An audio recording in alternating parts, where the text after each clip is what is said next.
Shalom Bapak Ibu yang terkasih dalam nama Yesus Kristus. Shalom.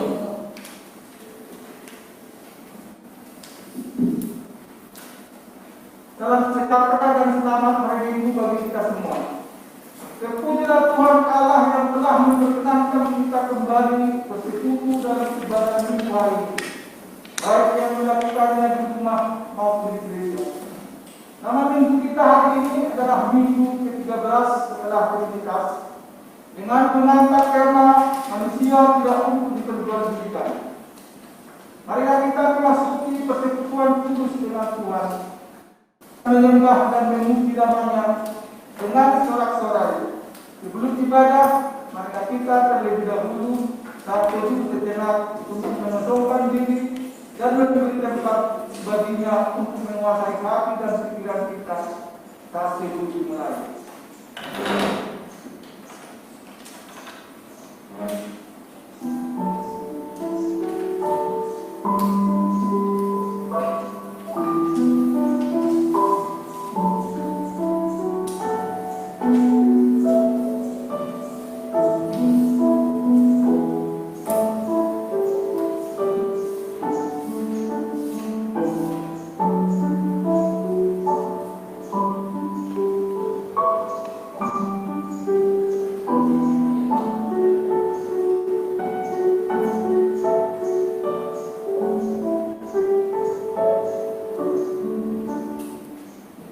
Marilah kita memuji Dia dengan sorak-sorai, bersukacita menyambut kehadirannya dengan bernyanyi Tuhan Allah namamu.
Khalik langit dan bumi.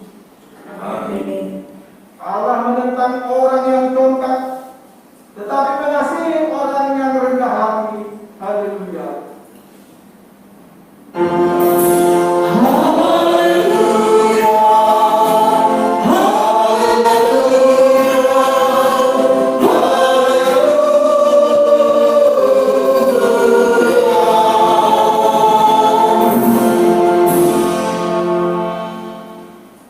Marilah kita berdoa. Ya Tuhan Allah yang Maha Kuasa dan Maha Pengasih, Engkau menghendaki agar kami hidup penuh bahagia selama-lamanya. Engkau telah menyatakan kasih setiamu kepada kami, agar kami mengenal keselamatan yang berasal darimu.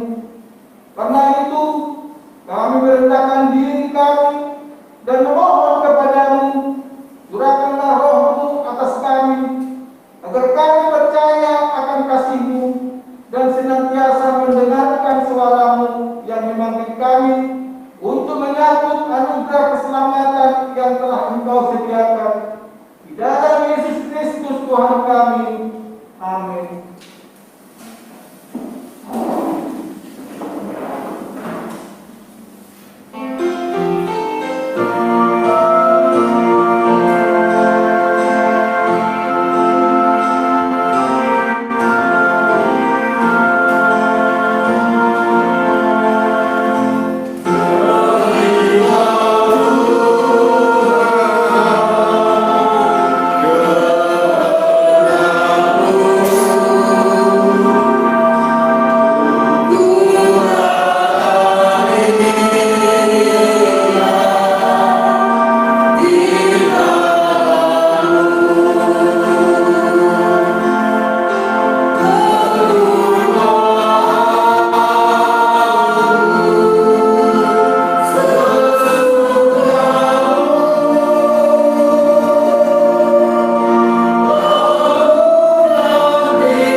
Epistel sebagai pendahuluan domba pada minggu pagi hari ini yang terambil dari Kejadian bab 7 ayat 23 sampai 30. Kita membaca secara surya. Baru saja Yusuf sampai kepada saudara-saudaranya, mereka pun menambahkan jubah Yusuf, jubah mahal indah yang dipakainya itu.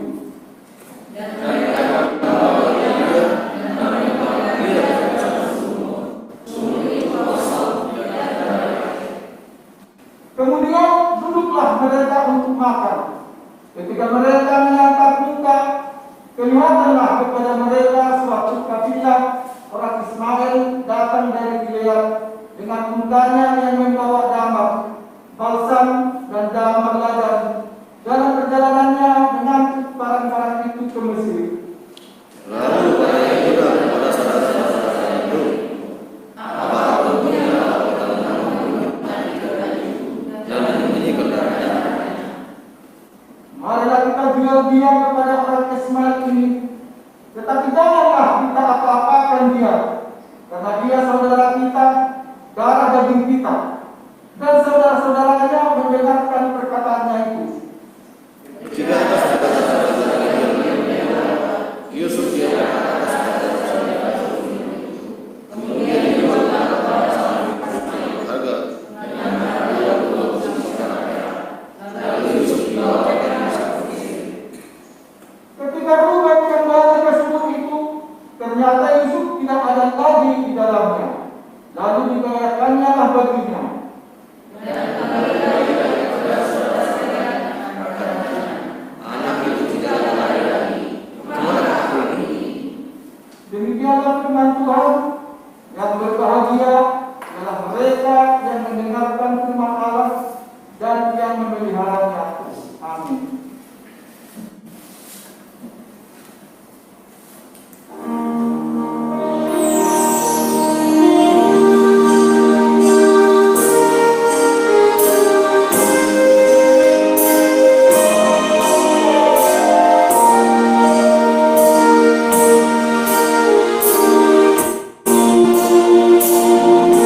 serta menyesalinya dan mohon pengampunannya. Kita dimulai.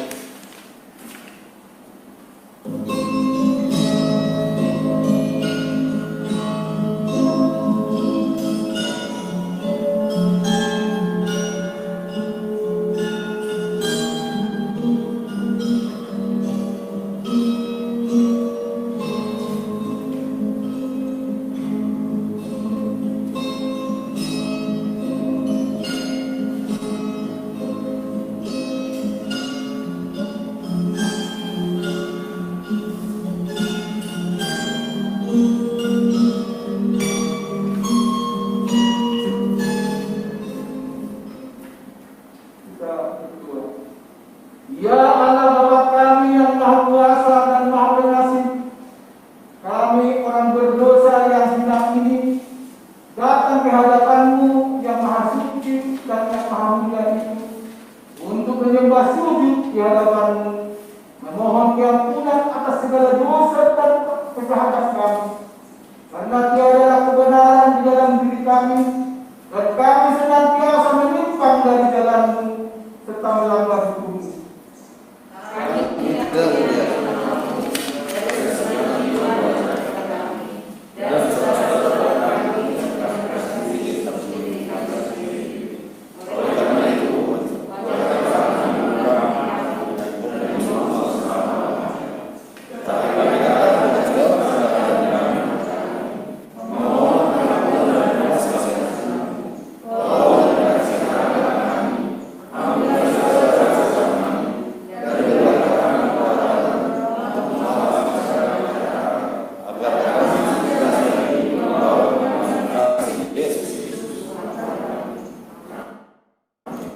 Inilah janji Tuhan tentang pengampunan dosa kita.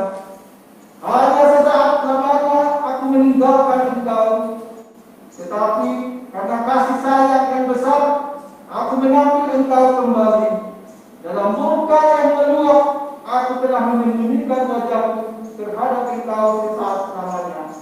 Tetapi dalam kasih setia abadi, aku telah mengasihi Engkau, firman Tuhan penebus-Mu.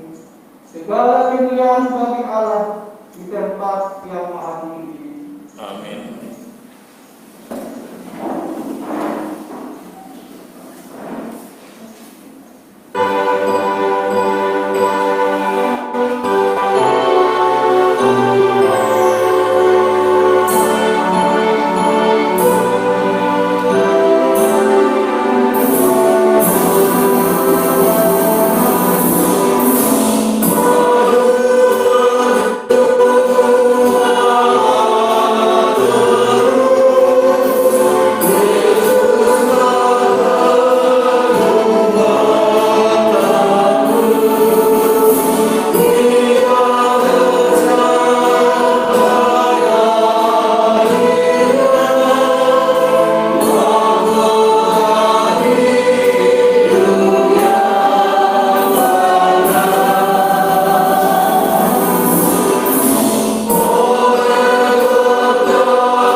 Marilah kita menyimak hukum Tuhan minggu ini yang diambil dari hukum yang pertama sampai dengan keempat.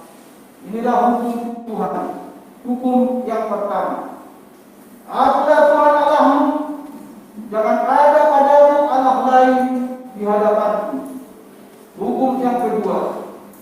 Jangan membuat bagimu patung yang menyerupai apapun yang ada di langit atau yang ada di bumi, atau yang ada di dalam air di bawah bumi, untuk disembah atau dituruti. Hukum yang ketiga, jangan menyebut nama Tuhan Allahmu dengan sembarangan, sebab Tuhan akan menghukum orang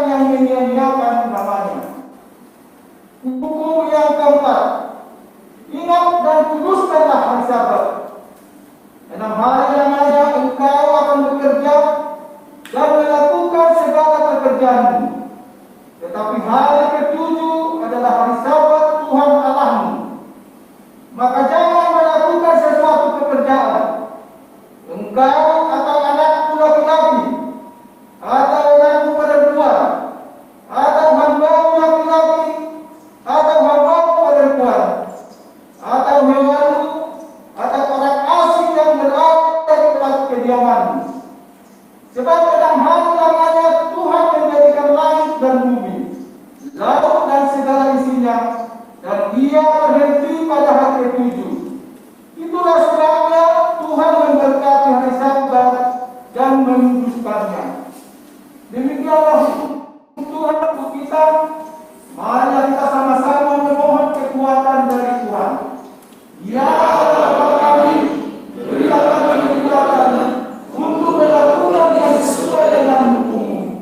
Amin.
Marilah kita bersaksi menyerahkan pengakuan iman kita bersama jemaat pada segala abad di seluruh dunia ini. Kita mengenali. Aku percaya kepada Allah, Bapa yang Maha Kuasa, Khalik langit dan bumi. Aku percaya pada Yesus Kristus, Anaknya dan Tunggal Tuhan kita, yang terkandung daripada Roh Kudus, lahir dari anak darah Maria, yang menderita dalam penderitaan Kristus disaksikan, mati dan dikuburkan, turun ke dalam kerajaan maut. Pada hari yang ketiga, bangkit pula dari antara orang mati, naik ke surga, duduk bersama kanan Allah, Bapa yang Maha Kuasa, dan datang dari sana untuk menghakimi orang yang hidup dan yang mati. Aku percaya kepada Roh Kudus, Gereja yang kudus dan am, persekutuan orang kudus, pengampunan dosa, kebangkitan dari hidup yang kekal. Amin.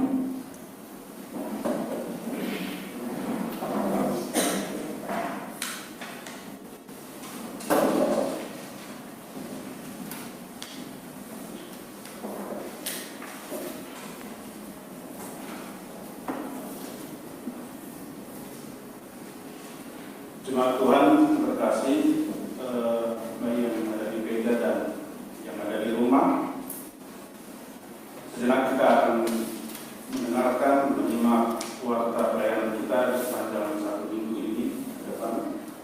Yang pertama itu warta pelayanan. Yang pertama yaitu kebaktian lingkungan. Kebaktian lingkungan gabungan sektor Markus dan Matius akan kita laksanakan secara online atau secara daring pada hari Kamis tanggal 10 September 2019 pukul 10 September 2019 ya, pukul 19 WIB ya. Itu diundang semua anggota jemaat untuk bisa mengikuti kebaktian lingkungan ini. Yang kedua, pembinaan calon penatua dan sermon. Pembinaan calon penatua akan dilakukan pada hari Rabu tanggal 9 September 2020 mulai pukul 16 WIB dan akan dilanjutkan dengan sermon. Diharapkan semua calon penatua dan pelayan tapisan agar dapat mengikuti sermon tersebut. Untuk topik-topik doa syafaat nanti supaya dibawakan oleh pendua syafaat beberapa poin yang harus didoakan. Yang kedua itu warta umum. Yang pertama, dimohon kepada jemaat yang menyelenggarakan kebaktian di rumah agar menginformasikan kepada sekretaris jemaat yaitu jumlah peserta yang mengikuti ibadah dan lainnya. Informasi yang kedua, berita anak lahir.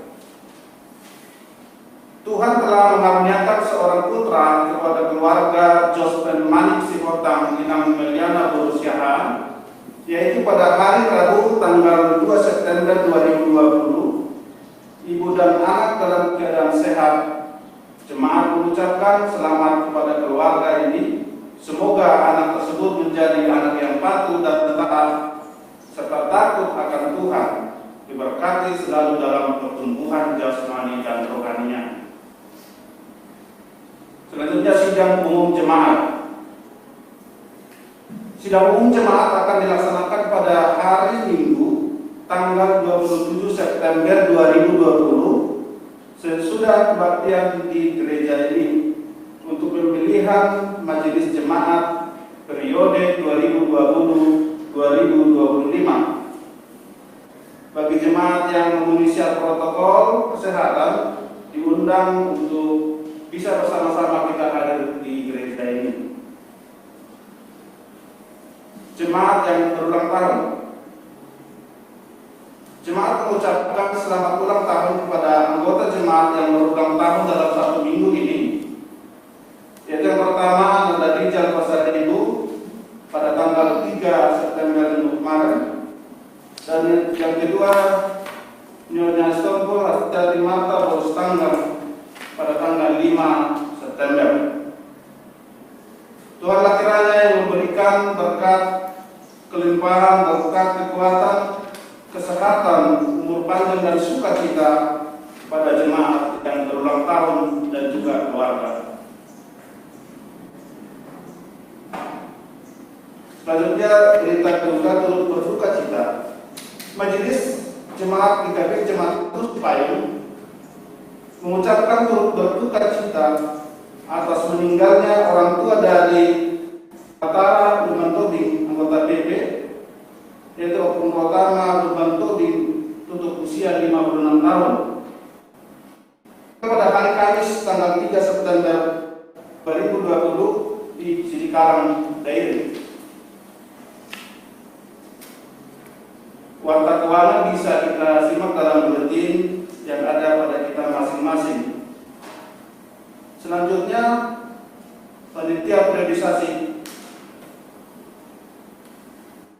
Di warta hard copy yang kita pegang sekarang ini ada sedikit revisi.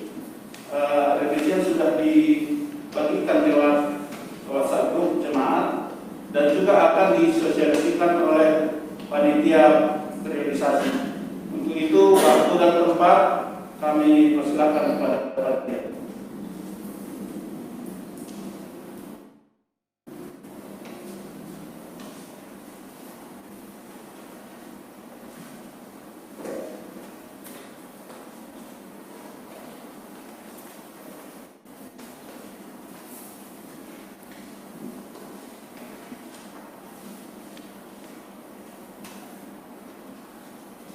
Shalom. Selamat pagi Bapak Ibu jemaat yang dikasihi Tuhan, baik Bapak Ibu yang beribadah di gereja maupun yang beribadah di rumah. Kami dari panitia akan menyampaikan beberapa hal yang penting untuk kita simak mengenai rencana kegiatan periodisasi di gereja kita. Yang pertama, penjaringan selesai.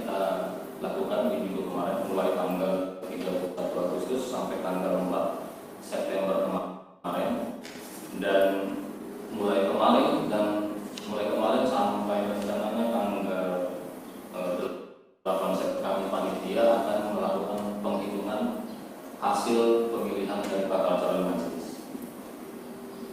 Kemudian tanggal 9 sampai tanggal 14 September panitia akan melakukan verifikasi calon. Jadi siapa yang terjaring hasil pemilihan bakal calon nanti, panitia akan melakukan verifikasi kepada Bapak Ibu yang terpilih menjadi calon majelis nantinya. Kemudian tanggal 15 sampai tanggal 19 September kita rencananya akan mencetak kertas suara. Jadi untuk pemilihan majelis nanti kita akan lakukan secara offline, tidak seperti yang kemarin sewaktu pemilihan bakal calon kita lakukan secara daring. Untuk pemilihan majelis nanti kita akan mencetak kertas suara, dan nanti di kertas suara itu sudah ada calon yang Bapak Ibu akan pilih. Jadi lebih memudahkan kepada Bapak Ibu jemaat yang akan memilih nantinya. Dan diharapkan tanggal 20 September hari Minggu kami dari panitia mengharapkan ada perwakilan dari keluarga jemaat yang bisa hadir di gereja kita ini untuk mendapat kertas suara. Dan kalaupun beribadah di rumah, boleh nanti setelah ibadah, hari ini juga setelah ibadah kami bagikan kertas suara. Namun demikian, jika memang tidak bisa hadir di gereja, kami dari panitia akan mengantar kertas suara tersebut ke rumah jemaat tanggal 20 sampai tanggal 26 September. Nah, kami harapkan dari panitia, jika Bapak Ibu bisa di hari suatu kami mengantarkan kertas suara akan lebih baik. Tapi jika Bapak Ibu membutuhkan waktu, tanggal 26 September kami akan menjemput kembali kertas suara tersebut ke rumah Bapak Ibu jemaat. Dan bagi Bapak Ibu yang tanggal 27 September nanti bisa hadir di gereja kita untuk melakukan SUJ, boleh nanti dibawa kertas suaranya. Tapi kalau nanti tanggal 27 Bapak Ibu berhalangan hadir, nanti tanggal 26 panitia akan menjemput kertas suara tersebut ke rumah Bapak Ibu. Jadi demikianlah rangkaian kegiatan yang akan dilakukan selama 2-3 minggu ke depan. Kami dari panitia membutuhkan dukungan, doa supaya rangkaian pemilihan majelis di gereja kita ini bisa berjalan dengan baik. Terima kasih. Demikian, Tuhan Yesus memberkati. Shalom.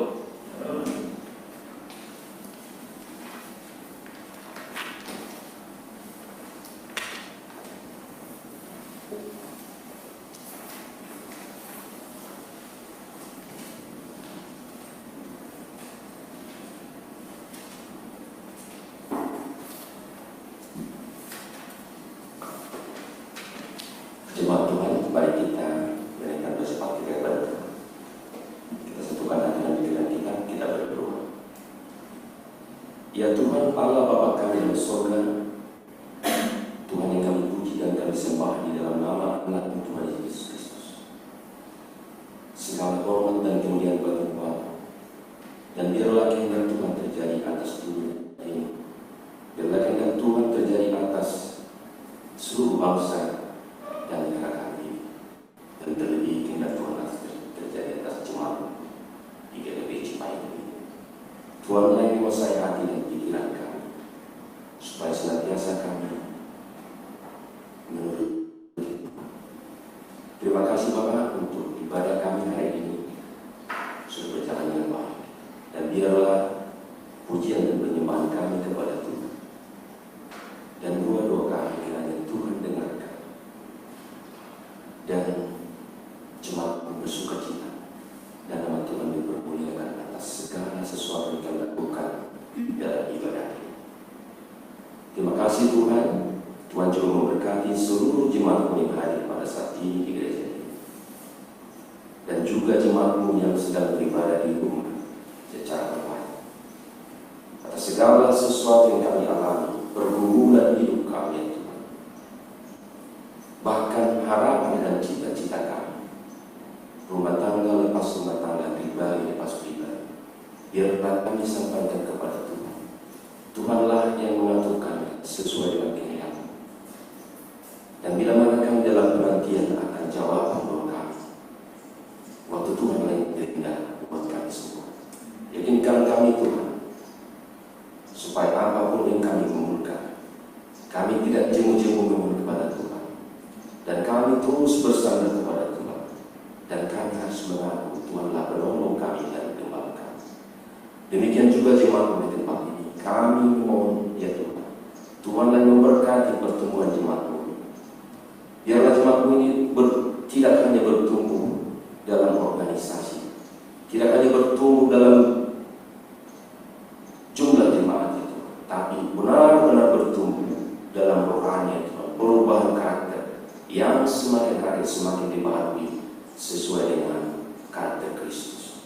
Terima kasih Tuhan, saat ini kami menaikkan doa-doa kami kepada Tuhan. Kami berdoa ya Tuhan, memohon pertolongan buat anggota jemaat kami yang sedang menderita sakit saat ini, yaitu Bapak Roy Udol Sriger, Ibu Dewi Simamata Guru Manado, dan Bapak Unsur Parti.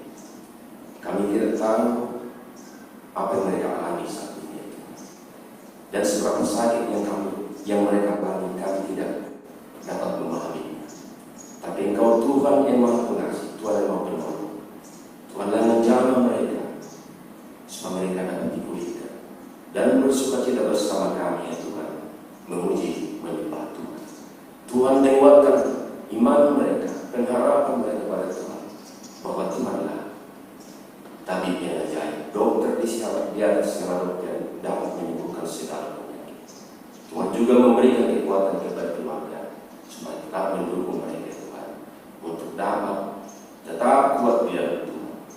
Terima kasih Bapak, kami juga berdoa buat anggota jemaat yang saat ini mengalami duka cita, yaitu saudara terkasih kami Bataran Tuhan Tobi, di mana orang tua yang sedang meninggal ya Tuhan, Ibu Nama Sobi. Kiranya Tuhan memberikan penghiburan yang sejati kepada saudara kami. Tuhanlah memberkati perjalanannya, dikala dia ke Nama Sobi dan juga kembali ke Jakarta ini. Tuhanlah yang memeliharakan seluruh hidupnya Tuhan. Terima kasih Bapak, kami juga berdoa untuk sukacita yang dialami jemaat-Mu minggu ini, di mana Tuhan menambahkan seorang anak laki-laki di keluarga Jospen Mani, Ibu Rosita. Karena Tuhan memberkati anak ini menjadi anak yang dapat membanggakan orang tua, dapat menjadi anak kebanggaan bagi Tuhan. Tuhan yang memeliharakan hidupnya Tuhan bertumbuh dengan baik, dan sampai dewasa Tuhan menjadi anak-anak yang memuliakan Tuhan. Terima kasih Bapak. Kami juga memohon pertolongan Tuhan atas rencana pernikahan Ananda Fabio Terjala, di mana dalam waktu dekat akan melaksanakan pemberkatan nikah Tuhan. Karena Tuhan menolong segala sesuatu yang dipersiapkan supaya pada waktunya nanti semua berjalan baik dan menjadi sukacita bagi keluarga dan kemuliaan nama Tuhan.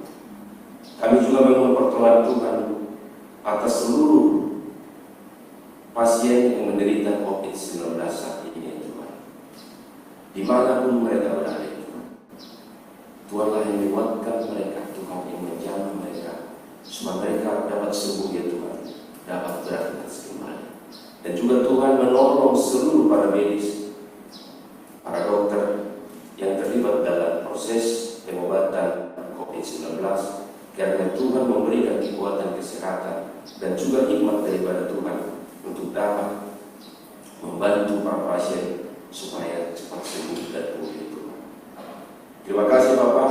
Kami juga memohon kepada Tuhan atas pertolongan Tuhan kepada panitia pemilihan majelis jemaat kami. Tuhanlah yang memberikan hikmat, kekuatan kepada panitia untuk dapat bekerja dengan baik, dan pada akhirnya proses pemilihan majelis dapat berlangsung dengan baik dan jemaat bersukacita. Kami juga berdoa ya Tuhan, Tuhan untuk pertolongan Tuhan atas kerinduan kami untuk mendapatkan pertapakan gereja. Jikalau kami menyadari Tuhan, keberadaan kami di tempat ini, kami sangat bersyukur atas pertolongan-Mu. Kami sudah hampir 5 tahun di sini. Dan kami rindu, jemaat-Mu semua rindu ya Tuhan. Engkau menyediakan lahan bagi kami untuk mendirikan gedung gereja yang permanen, di mana kami dapat beribadah lebih nyaman. Tetapi itu hanya keinginan kami, hanya kerinduan kami. Semuanya kami serahkan kepada Tuhan. Tuhanlah yang berkehendak, dan biarlah waktu Tuhan yang terindah bagi kami seluruh jemaat. Terima kasih Bapak. Kami juga berdoa untuk bangsa dan negara kami ini. Atas segala sesuatu yang terjadi atas bangsa dan negara ini, kami memohon pertolongan Tuhan dan memberkati para pemimpin kami, Bapak Presiden Jokowi dan seluruh jajaran pemerintahan sampai ke tingkat paling rendah RT RW Tuhan.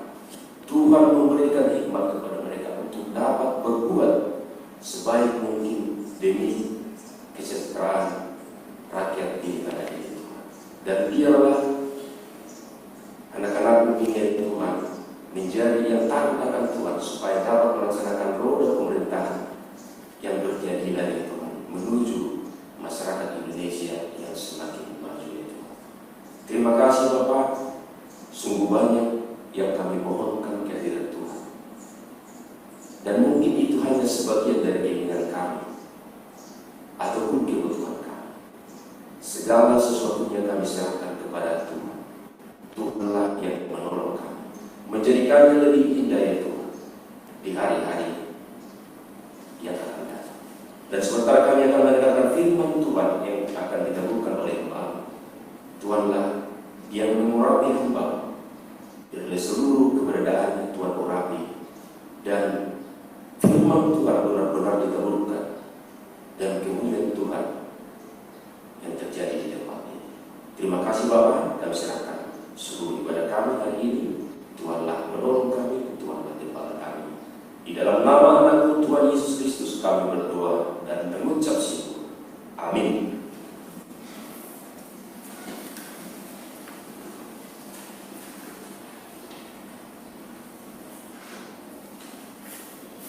Untuk menyambut kebenaran firman Tuhan, mari kita angkat pujian dari jemaat yang mau dilihat ayat 1, 2, dan 4.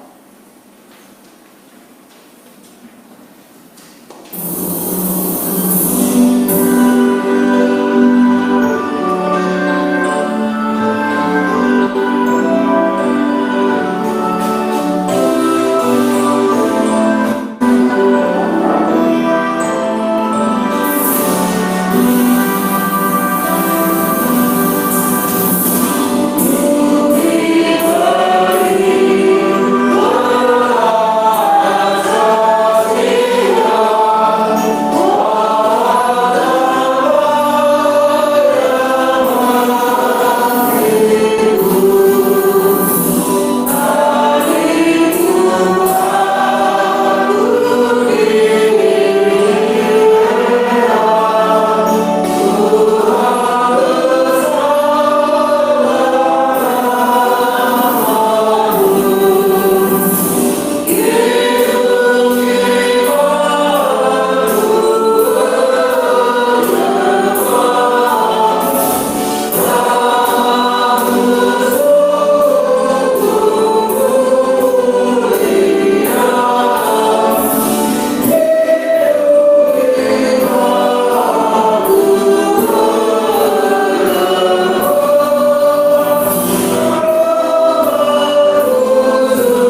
kehadiran kita di dalam Kristus Yesus Tuhan. Amin. Jemaat Tuhan, firman Tuhan yang menyapa kita pada minggu hari ini adalah yang tertulis di dalam Matius 27 ayat 1 sampai dengan ayat yang ke-10. Matius 27 ayat 1 sampai dengan ayat yang ke-10. Mari kita membacakannya secara responsoria. Di bawah terang perikop, Yesus diserahkan kepada Pilatus dan kematian Yudas. Demikian firman Tuhan yang menyapa kita. Ketika hari mulai siang, semua imam kepala dan tua-tua bangsa Yahudi berkumpul dan mengambil keputusan untuk membunuh Yesus. Mereka membunuh Dia, lalu membawanya dan meletakkannya di atas lalu dibunuh. Pada waktu Yudas yang menyerahkan Dia melihat bahwa Yesus telah dijatuhi hukuman mati, menyesallah ia. Lalu ia mengembalikan uang yang 30 perak itu kepada imam-imam kepala dan tua-tua. Dan berkata, "Akulah bersalah dan menyerahkan orang yang bersalah, tetapi mereka apa urusan kami dengan itu urusan sendiri." Maka ia pun melemparkan uang perak itu ke dalam bait suci, lalu pergi dari situ dan menggantung diri. Imam-imam kepala mengambil uang perak itu dan berkata, "Tidak diperbolehkan memasukkan uang ini ke dalam peti masalah, sebab ini uang perak." Sesudah berunding, mereka membeli dengan uang itu tanah yang disebut tanah tukang periuk untuk dijadikan tempat pekuburan orang asing.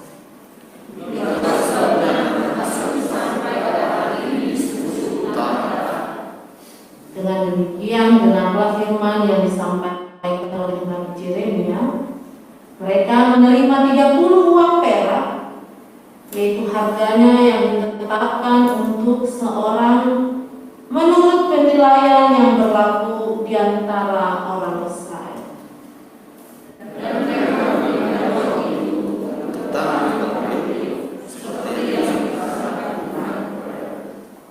Sampai demikian pembacaan firman Tuhan. Shalom.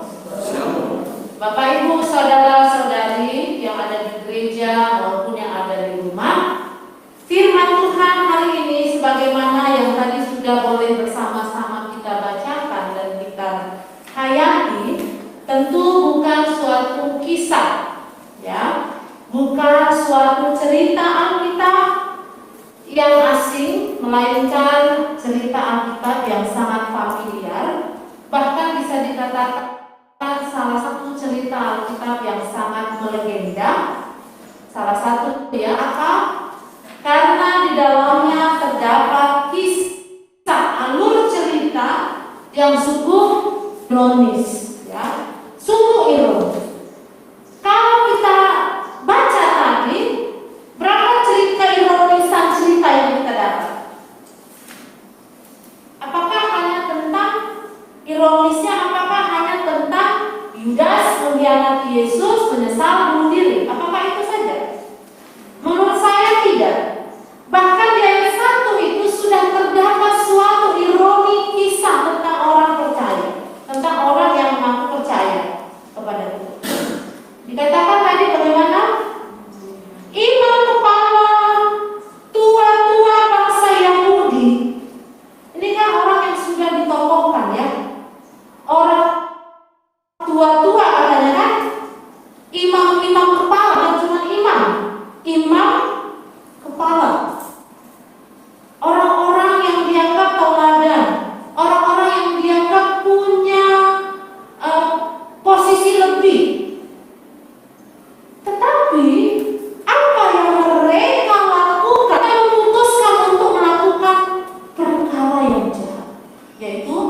pembunuhan. Disepakati, ini persoalannya. Disepakati, dibuat keputusan membunuh, bersepakat untuk membunuh. Kurang kejam apa lagi? Ya kan? Nah, ini satu ironi yang kita lihat. Nah, kemudian apa? Tentu yang kedua adalah tentang Yudas Iskariot. Ya, Yudas Iskariot ini juga Bapak Ibu saudara-saudari, kurang lebih 3 tahun perjalanan pelayanan Yesus bersama murid-murid. Berapa kali Yesus melakukan pengajaran, ya kan? Kita makanya tahu di Matius 5 misalnya tentang khotbah di bukit. Mereka sudah bersama-sama dalam satu kapal berlayar. Yesus meredakan angin ribut, ombak yang besar. Yesus sudah mengajarkan apalagi tentang bagaimana hidup tidak kepada buah tuan, ya kan? Kepada kerajaan Allah atau mamon misalnya. Bagaimana hidup tidak menjadi tamak, bagaimana hidup dalam belas asih, bagaimana hidup dalam bela rasa, dan lain-lainnya yang sudah didengarkan Yudas juga. Tapi kemana semua itu? Kemana pendengaran Yudas akan ajaran Tuhan? Dan kemana penglihatan Yudas akan mukjizat yang sudah dilakukan Kristus? Kalau kita baca kitab Injil, ada disebutkan bahwa Yesus itu bercahaya, kan? Berkilau bercahaya. Dia memiliki wibawa, dia memiliki karisma. Tapi tidak hanya dari appearance, tidak hanya dari penampilan luar Yesus, tapi dari seluruh sikap hidupnya pun Yesus sudah benar-benar menunjukkan keteladanan, dan pengajarannya pun merupakan masyarakat, menyentuh kehidupan. Itu pun luput seorang Yudas yang sudah bersama dengan Kristus yang karismatik, yang berwibawa, yang mengajarkan pengajaran yang luar biasa dan praktek hidup yang luar biasa. Seorang Yudas tetap luput. Karena apa? Lebih penting mamon. Jadi dia mendengar tapi tidak menghayal. Ini juga ironi. Dan ini juga harus jadi refleksi bagi kita. Saya tanya sama Inang, saudara-saudari, sudah berapa kali kita bergereja?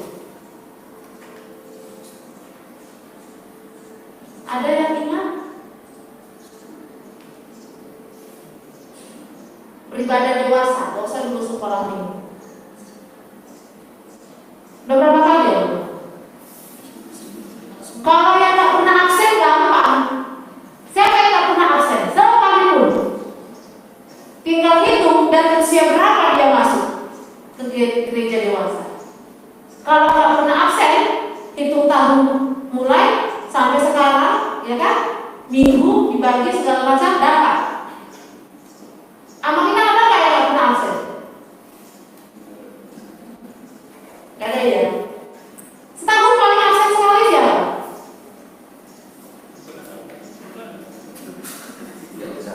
Tidak bisa. Saya ini dari selama saya gak pernah absen. 2018, 2017, ya.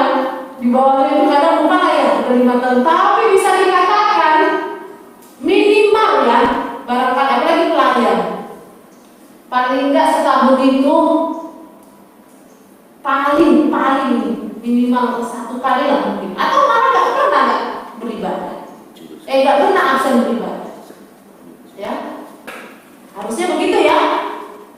Apalagi sudah partohonan. Nah, kalau nggak pernah, kalau sering absennya daripada rajinnya, sinungkulan nama partohonan lain. Kan gitu kan? Kita kan partohonan, ya. Kalau kita baca agenda, tugas kita apa mengenal? Salah satu membeda-bedain lah. Soreaman minggu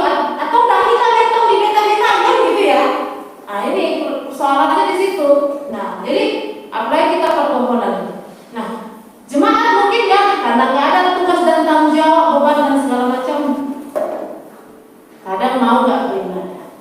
Tapi artinya lebih seringnya kita beribadah daripada tidak beribadah. Dan sudah berapa khotbah yang kita dengar? Sangat banyak. Sama seperti Yudas. Persoalannya, apakah kita hanya mendengar tapi tidak merenungkan ayatnya? Karena saya yakin Yudas hanya mendengar tapi tidak pernah dia menghayati itu. Di situ itu adalah persoalan. Ya, kita bisa duduk manis menatap kepada pengkhotbah, tapi pikiran kita kemana-mana. Tapi ketika kita bisa duduk tenang, menguasai diri, dan menikmati setiap kata demi kata khotbah yang dikeluarkan, ya, pasti itu ada mengubah diri kita. Yudas tidak. Saya malah dari sini saya belajar, ya. Kadang-kadang ada orang yang mengambil, boleh buatlah, ada contoh, ya. Memang begitu kehidupan ini. Ada aja yang gugur. Tapi jangan namanya itu saya, gitu kan? Kita katakanlah janganlah saya Tuhan. Saya kan Yudas kan? Buktinya apa? Yesus yang sudah luar biasa pun ada juga orang yang mengkhianati. Ada juga orang yang meninggalkan. Itulah Yesus Kristus langsung dengan khotbahnya yang luar biasa, dengan karismanya yang luar biasa. Bahkan siapa yang mengkhianati dia? Orang terdekat. Ngomong lagi kita, siapalah kita kan? Tapi maunya janganlah kita orang yang meninggalkan Kristus itu. Tapi ini terjadi dan kita perlu berhati-hati, bermohon pada Tuhan. Janganlah aku Yudas itu Tuhan. Aku sering dengar khotbah, aku sering beribadah, tapi kukhianati Engkau.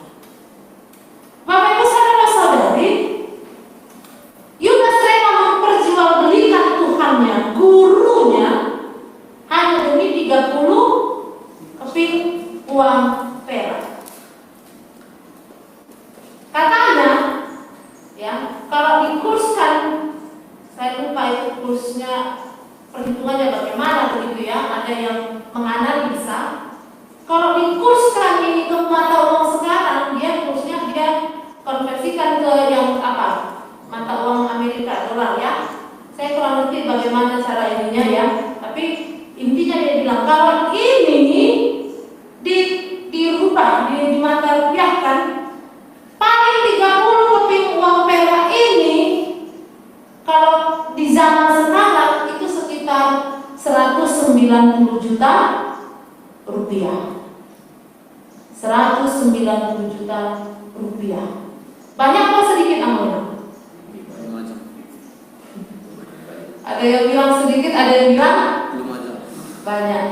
Kalau saya dikasih itu sekarang, ya banyak lah. Mana mungkin sedikit ya. Tapi ketika nilai itu harus saya korbankan dengan pengkhianatan iman, seolah-olah itu sudah menjamin kehidupan, begitu ya. Bagi Yudas ya. Bagi Yudas ya, itu lebih banyak nilainya daripada kemanusiaan dia sendiri, daripada nilai dia sendiri. Bayangkan kenapa? Hanya gara-gara 190 juta yang dia tidak nikmati kan? Tidak dinikmati kan?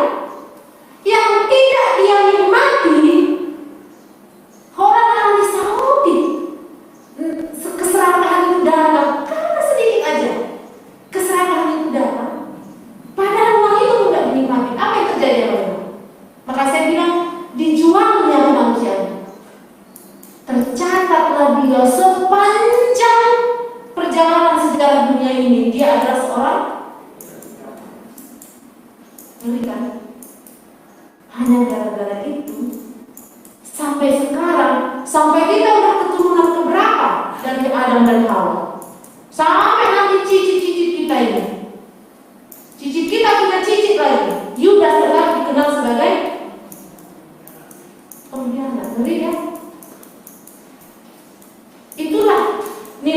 Yudas korbankan hanya karena sedikit saja keserakahan itu hampir menghampiri dia dan dia tangkap keserakahan itu. Banyak 190 juta diletakkan di depan kita sekarang, apakah senang kali? Banyak. Tetapi ketika itu diperbandingkan dengan harga diri kita, rasa percaya orang kepada kita, saya yakin kita akan mengatakan itu tidak punya nilai. Banyak, tapi ketika diperbandingkan untuk harga diri kita, itu tidak punya nilai. Karena selamanya dia tercatat sebagai seorang pengkhianat. Bahkan pun uang itu tidak dia nikmati. Ironinya double-double. Yang ironi lagi adalah amalnya apa? Apakah Yudas menyesal? Menyesal. Pertanyaannya, apakah dia bertobat? Tidak. Malah dia membuat dosa yang baru, yaitu begini. Double lah ya. Kasihan Yudas. Akhirnya kita kasihani dia ya. Udahlah dia terkenal sebagai pengkhianat, uang itu pun tidak dia nikmati, dan dia tidak menebus dirinya kesalahannya dengan melakukan perbuatan-perbuatan yang bisa dia tebuslah kesalahan. Tapi dia membunuh dirinya sendiri. Bertambah-tambah pula ironinya kehidupan si Yudas ini. Orang alami keserakahan Nasrani ini sudah mau. Gak ada lagi yang tersisa tentang Yudas ini.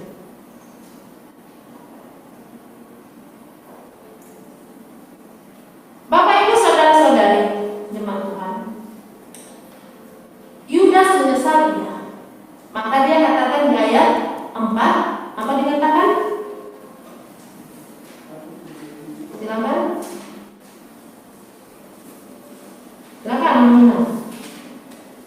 Ayat 4. Dia dari lagi. Masa dari kewajiban. Aku telah berdosa karena menyerahkan darah orang yang tak bersalah. Ya. Apa dikatakannya? Aku telah berdosa karena menyerahkan darah orang yang tak bersalah. Nyesal dia. Dia menyesal. Tapi dia nggak bertobat. Bapak Ibu saudara-saudari, apakah kita pernah menyesal dengan segala keadaan kita saat ini? Wah, sangat bikin berubah. Andai kata waktu bisa diulang kembali, dak kudongkon. Andai kata waktu bisa diulang kembali, tidak aku berbuat. Andai kata waktu bisa diulang kembali, dan ibadah ada masalah itu, ada masalah ini. Mbak. Ya, ada seperti itu, gak ada yang ulangin lagi ya. Tapi sering kita menyesal. Tetapi Tuhan tidak menginginkan kita hanya sebatas pada penyesalan. Tetapi Tuhan menginginkan kita sampai kepada tahap pertobatan. Tidak cukup hanya menyesal. Ya. Pertobatan ini kalau bahasa Yunani-nya mungkin akan sering dengar.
nanti disebut orang supaya begitulah, ya? Siapa yang tahu? Tidak, kecuali kita dan Tuhan. Jadi metanoia itu adalah berbalik arah atau transformasi konsep. Jadi konsep kita ini harus diluruskan sesuai dengan pemikiran Kristus. Kan begitu? Ya, harus begitu. Maka kembali lagi khotbah 2 minggu lalu, Paulus bilang segala sesuatu boleh dikerjakan, tapi itu memberikan manfaat, berguna, membangun. Sama juga dengan contoh lagi. Ada orang yang suka on time, misal, ya, on time bagus nggak mana? Bagus dong, on time. Tapi ada orang yang memang dia on time, dia mau menunjukkan kedisiplinan, karena dia juga sudah disiplin, ya. Jadi dia mau menularkan kedisiplinan misalnya, ya kan? Supaya semua menjadi lebih tertib. Itu bagus. Tapi ada juga orang yang datang misalnya on time, kemudian untuk mencekali teman-temannya yang lain, untuk memarahi, ya, untuk supaya dia menunjukkan dia hebat misalnya. Itu konsep ininya sudah salah. Tapi siapa yang tahu? Kan sekarang gitu. Jadi pertobatan itu bukan soal nampaknya kita sudah bertobat. Bukan pertobatan itu lahiriah, ya. Yang tadinya bajunya lengan pendek, sekarang semua tertutup. Ini tertutup, sampai sini tertutup, ya. Atau tadinya jalannya normal aja, sekarang karena dia merasa udah makin soleh, jalannya tunduk-tunduk, misalnya. Dikira itu konsep soleh dan bertobat, bukan begitu. Tapi lebih dalam lagi metanoia itu, transformasi konsep, cara kita memandang sesuatu sudah diliputi oleh cara pandang Kristus, ya kan? 1 Korintus 6 2 minggu lalu, bahwa kita terikat kepada Kristus. Jadi kita selalu tahu kenapa saya begini, kenapa saya lakukan ini. Karena saya mau supaya saya membangun teman-teman saya, supaya saya membangun komunitas saya. Demi apa? Demi kemuliaan Kristus.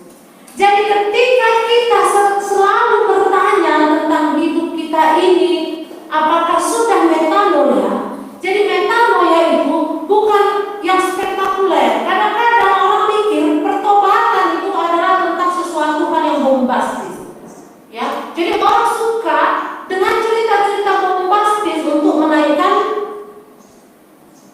pertumbuhan imannya. Saya kurang suka ya angan-angan kalau misalnya begini. Kita bisa jadi punya Facebook masing-masing. Kita kemudian bagikan. Ada orang cerita, dia dari agama apakian jadi pengikut, kemudian jadi pengikut Kristus. Kita bagikan di Facebook kita. Puji Tuhan, haleluya. Ya. Ada yang meyakini Kristus. Apalagi kalau misalnya agak dibumbui dengan bahwa dulu karena dia nggak begini, nggak begitu, tapi sesudah bertemu Kristus dia begini dan begitu. Saya kurang suka. Kenapa? Saya balikkan ke kita. Kalau kita lihat Facebook teman kita yang bukan Kristiani, dibagikan di ininya, di berandanya, yang dulunya Kristen, berani agama, dan dia menjelekkan kekristenan sebelumnya, bagaimana perasaan kita?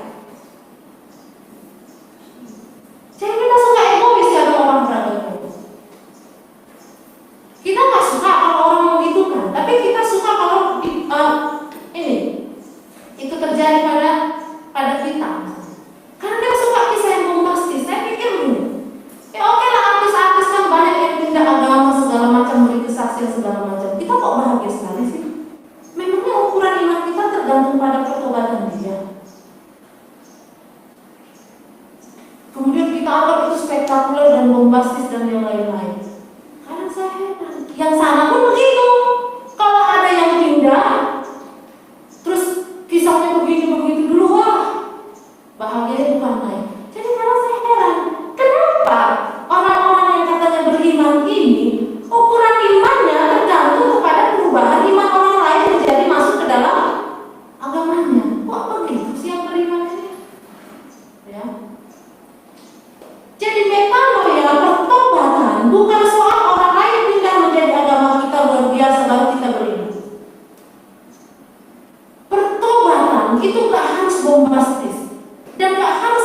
kisah-kisah bombas itu. Dulu dia pembunuh, begini begitu, sekarang jadi pendeta. Boleh, ya bisa aja, bagus ya. Tapi pertobatan bukan harus selalu yang spektakuler. Setiap hari dalam hidup kita berjuang melakukan metanoia, melakukan pertobatan. Bisa kita bertobat, cara kita mendidik anak. Ya bisa kan? Semakin kita pelajari, bisa kita buka kitab Amsal. Yang kan banyak hikmat. Jadi semuanya cara pandang kita sudah berdasarkan apa yang Allah kehendaki. Iya, saya mendidik anak saya sama, terlalu saya manja. Padahal Tuhan bilang anak itu harus ditegur. Kalau saya teruskan seperti ini, saya jadi orang tua yang membawa anak saya kepada jurangnya sendiri. Kita bertobat dengan konsep cara kita mendidik. Karena kita belajar dari yang itu. Atau malah kita bertobat juga, bukan terlalu banyak, tak terlalu otoriter sama anak, atau terlalu main kasar sama anak misalnya. Oh sama juga. Jadi banyak macam pertobatan, bukan yang spektakuler. Hal-hal yang kecil kita harus transformasi, ya, transformasi. Memandang sesuatu sudah dengan kacamata Kristus. Maka itulah yang disebut dengan pertobatan. Jadi tidak hanya sampai kepada penyesalan. Jemaat Tuhan yang terkasih, tema kita memang lebih mengarahkan kepada tentang manusia tidak boleh diperjualbelikan. Ya.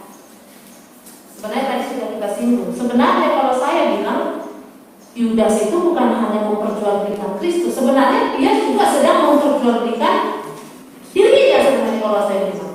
Dia memperjualkan dirinya gara-gara 30 keping uang perak itu. Dia nggak punya harkat lagi sebagai manusia. Ya, dia jual dirinya, dia jual identitasnya.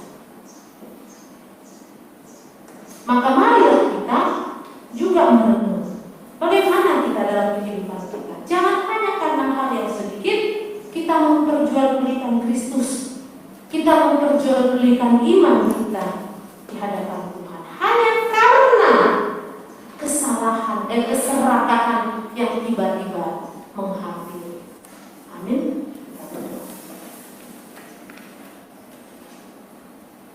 Ya Allah Bapa yang terkasih, kami bersyukur buat kebenaran firman Tuhan yang menjamah kami, yang boleh menyadarkan kami sehingga kami boleh menyesali dosa-dosa kami dan sampai kepada pertobatan kami.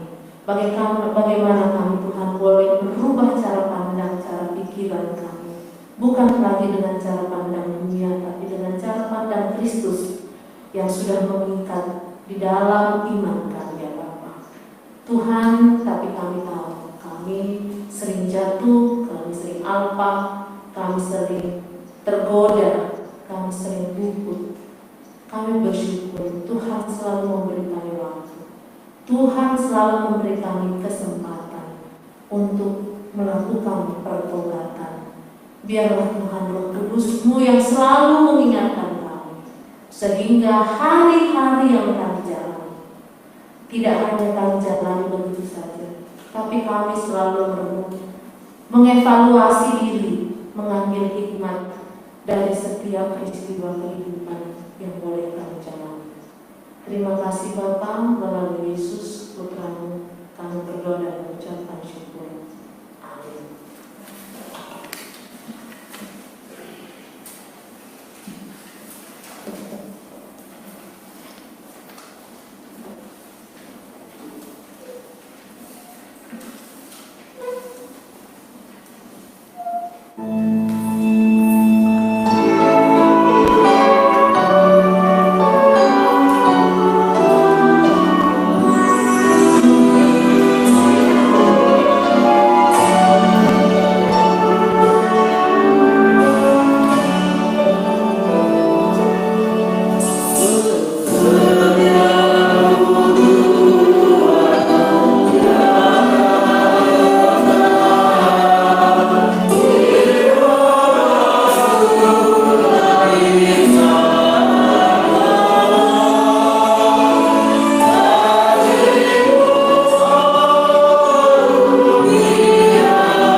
Tuhan diambil dari Mazmur 50 ayat 14, demikian dikatakan, persembahkanlah syukur sebagai korban kepada Allah, dan bayarlah nazarmu kepada Yang Maha Tinggi.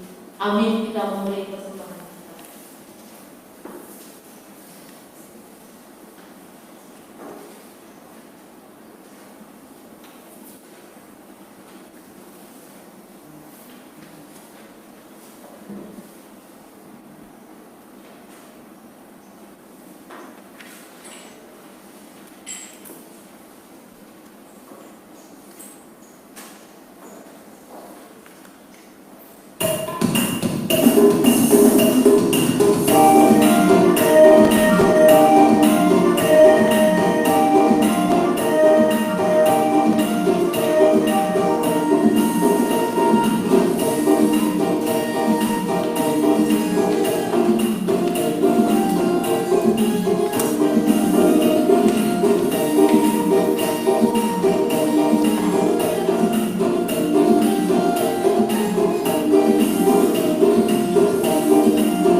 Kini kami memberikan persembahan syukur kami kepadamu.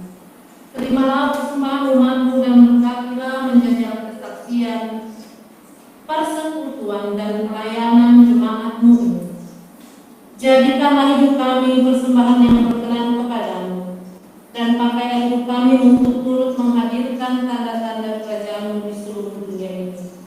Kasih, keadilan, damai sejahtera, dan sukacita.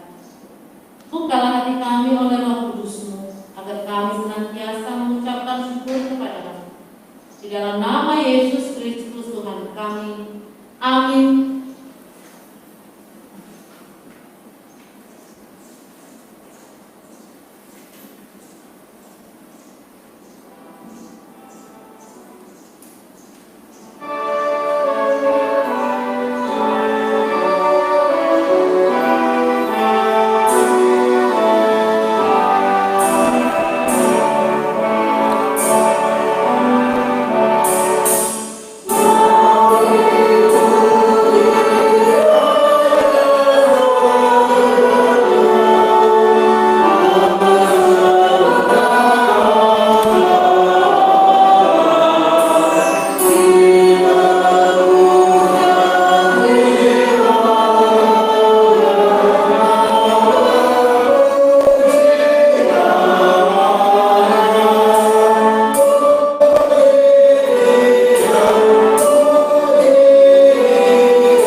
Berikanlah kami pada hari ini makanan kami yang secukupnya, dan ampunilah kami akan kesalahan kami, seperti kami juga mengampuni orang yang bersalah kepada kami.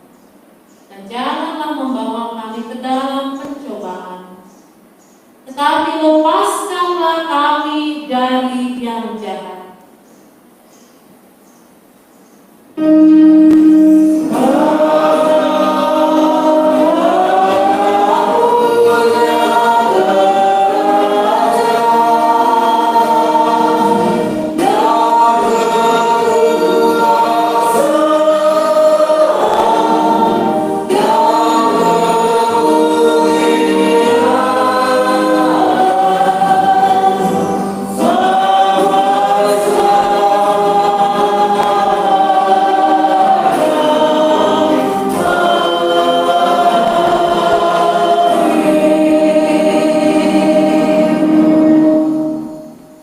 Jemaat Tuhan, pulanglah dalam damai sejahtera dan tetap berkat yang daripada Tuhan.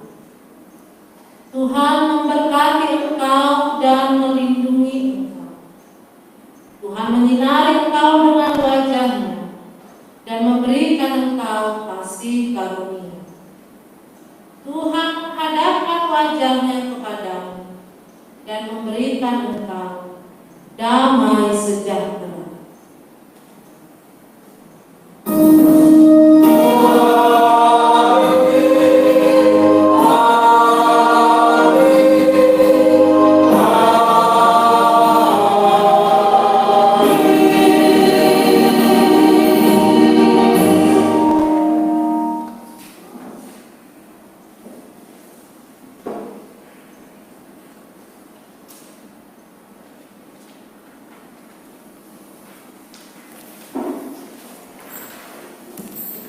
Salam selamat